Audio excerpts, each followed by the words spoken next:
Handling urllib2's return of badstatusline line?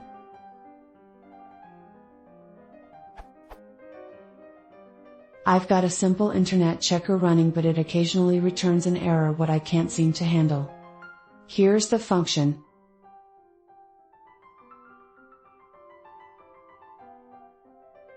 Here's the error.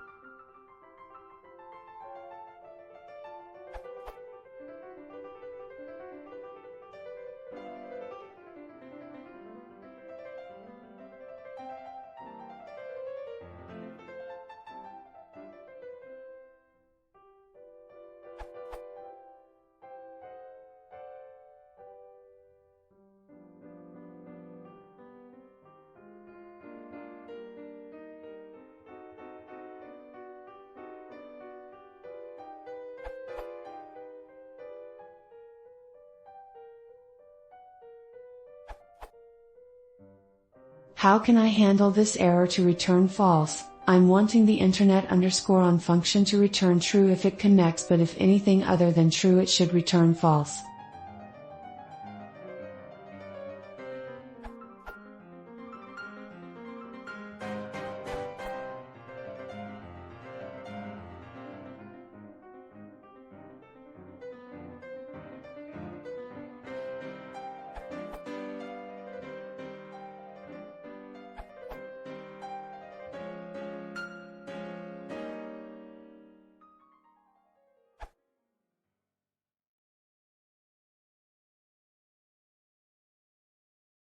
If you want to see more, please consider subscribing.